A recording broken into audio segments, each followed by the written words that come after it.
ಶುಭೋದಯ. ಶೃಂಗೇರಿ ಸುದ್ದಿಗೆ ಸ್ವಾಗತ. ಓದುತ್ತಿರುವವರು ವೀಣಾ ಆತ್ಮಾರಾಮ್. ಶ್ರೀ ಪರಾಭವ ನಾಮ ಸಂವತ್ಸರ, ಉತ್ತರಾಯಣ, ಗ್ರೀಷ್ಮ ಋತು, ಅಧಿಕ ಜ್ಯೇಷ್ಠ ಮಾಸ, ಶುಕ್ಲ ಪಕ್ಷ, ಪಾಡ್ಯ, ಕೃತಿಕಾ ನಕ್ಷತ್ರ. ದಿನಾಂಕ 17/5/2026 ಭಾನುವಾರ. ಮುಖ್ಯಾಂಶಗಳು: ಜೇನು ಕೃಷಿ ತರಬೇತಿ, ಸಾಮೂಹಿಕ ವಿವಾಹ ಪೂರ್ವಭಾವಿ ಸಭೆ. ಸುದ್ದಿಯ ವಿವರ. ರೈತರಿಗೆ ಹೈನುಗಾರಿಕೆ ಎಷ್ಟು ಮುಖ್ಯವೋ ಅದೇ ರೀತಿ ಜೇನು ಕೃಷಿಯೂ ಅಗತ್ಯವಾಗಿದ್ದು, ಕಡಿಮೆ ಬಂಡವಾಳ ಹಾಗೂ ಕಡಿಮೆ ಜಾಗದಲ್ಲಿ ಹೆಚ್ಚು ಲಾಭ ನೀಡುವ ಕೃಷಿ ಆಧಾರಿತ ಉದ್ಯೋಗವಾಗಿದೆ ಎಂದು ಜೇನು ಕೃಷಿ ತಜ್ಞ ನಾಗೇಂದ್ರ ಹೇಳಿದರು. ಮೆಣಸೆಯ ಕೃಷಿಕ ಉಮೇಶ್ ಹೆಬ್ಬಾರ್ ಅವರ ಮನೆಯಂಗಳದಲ್ಲಿ ಶನಿವಾರ ಸೆಹಗಲ್ ಫೌಂಡೇಶನ್ ವತಿಯಿಂದ ಜೇನು ಸಾಕಣೆ ಸಾಮರ್ಥ್ಯ ವರ್ಧನೆ ಎಂಬ ವಿಷಯದ ಕುರಿತು ರೈತರಿಗಾಗಿ ಆಯೋಜಿಸಿದ್ದ ತರಬೇತಿ ಕಾರ್ಯಕ್ರಮದಲ್ಲಿ ಮಾತನಾಡಿದರು. ಜೇನುತುಪ್ಪಕ್ಕೆ ಉತ್ತಮ ಬೆಲೆ ಇದೆ ಎಂದರು. ಕಾರ್ಯಕ್ರಮದಲ್ಲಿ ತಾಲೂಕಿನ ರೈತರಾದ ಮೇನಾ ರಮೇಶ್, ಭರತರಾಜ್ ಕೆರೆಮನೆ, ಎಎಂ ಶ್ರೀಧರರಾವ್, ಗಣೇಶ್ ಮೂರ್ತಿ, ಅಮೃತ ಬೀಡೆ, ರಾಜಗೋಪಾಲ್, ವೆಂಕಟೇಶ್ ಮೂರ್ತಿ, ಸೆಹಗಲ್ ಫೌಂಡೇಶನ್ ಪದಾಧಿಕಾರಿಗಳಾದ ಶ್ವೇತಾ, ಸುಧೀರ್, ಜಯಣ್ಣ ಮುಂತಾದವರು ಉಪಸ್ಥಿತರಿದ್ದರು.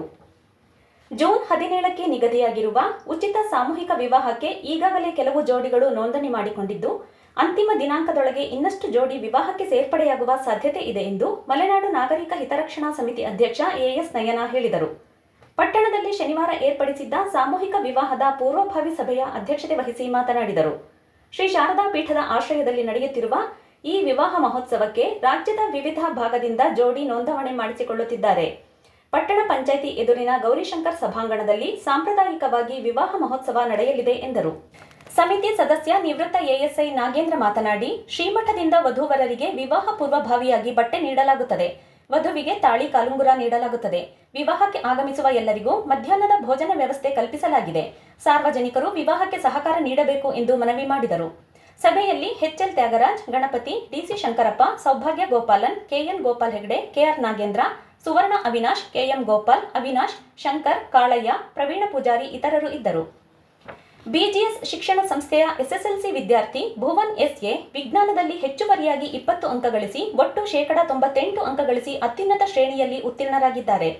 ಇವರು ಮೆಣಸೆ ಗ್ರಾಮ ಪಂಚಾಯಿತಿಯ ಶೆಟ್ಟಿಹಳ್ಳಿ ಎಸ್ಎಂ ಅನೂಪ್ ಮತ್ತು ಆಶಾರವರ ಪುತ್ರ. ಕುದುರೆಮುಖ ರಾಷ್ಟ್ರೀಯ ಉದ್ಯಾನ ವ್ಯಾಪ್ತಿಯ ತನಿಕೋಡು ತಪಾಸಣಾ ಗೇಟ್ ಬಳಿ ದ್ವಿಚಕ್ರ ವಾಹನ ನಿಯಂತ್ರಣ ತಪ್ಪಿ ಉಂಟಾದ ಅಪಘಾತದಲ್ಲಿ ಬೈಕ್ನಲ್ಲಿದ್ದ ಹಿಂಬದಿ ಸವಾರ 28 ವರ್ಷದ ಪ್ರದೀಪ್ ಶುಕ್ರವಾರ ಮೃತಪಟ್ಟಿದ್ದಾರೆ. ಕೊಪ್ಪ ತಾಲೂಕಿನ ಎತ್ತನಟ್ಟಿಯ ಪ್ರದೀಪ್ ರವರು ಮಹೇಶ್ ಎಂಬುವವರ ಜೊತೆ ಬೈಕ್ನಲ್ಲಿ ಕಾರ್ಕಳಕ್ಕೆ ತೆರಳುತ್ತಿದ್ದು, ತಿರುವಿನಲ್ಲಿ ಕಾರ್ಕಳದಿಂದ ಶೃಂಗೇರಿಗೆ ಬರುತ್ತಿದ್ದ ಲಾರಿಗೆ ಜಾಗ ಕೊಡಲು ರಸ್ತೆ ಬದಿಗೆ ಬೈಕ್ ಇಳಿಸಿದ್ದು, ಬೈಕ್ ನಿಯಂತ್ರಣ ಕಳೆದುಕೊಂಡು ಅವಘಡ ಸಂಭವಿಸಿದೆ.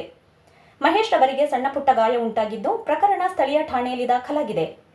ವಿದ್ಯಾರಣ್ಯಪುರದ 24 ವರ್ಷದ ಪ್ರಭಾತ್ ಮನೆಯಲ್ಲಿ ನೇಣು ಬಿಗಿದುಕೊಂಡು ಆತ್ಮಹತ್ಯೆ ಮಾಡಿಕೊಂಡಿದ್ದಾರೆ. ಮೃತನಿಗೆ ತಂದೆ, ತಾಯಿ ಹಾಗೂ ಅಕ್ಕ ಇದ್ದಾರೆ. ಆತ್ಮಹತ್ಯೆಗೆ ನಿಖರ ಕಾರಣ ತಿಳಿದು ಬಂದಿಲ್ಲ. ಪ್ರಕರಣ ಸ್ಥಳೀಯ ಠಾಣೆಯಲ್ಲಿ ದಾಖಲಾಗಿದೆ. ಪ್ರಧಾನ ಸಂಪಾದಕ ಕೆಎಲ್ ಗೋಪಾಲಕೃಷ್ಣ, ಸಹಕಾರ ಕೆವಿ ರಮೇಶ್, ತಾಂತ್ರಿಕ ಸಹಕಾರ ಮಿಥುನ್ ಗುಡ್ಡೆತೋಟ ಮತ್ತು ಸೌಮ್ಯ ವಿಜಯಕುಮಾರ್.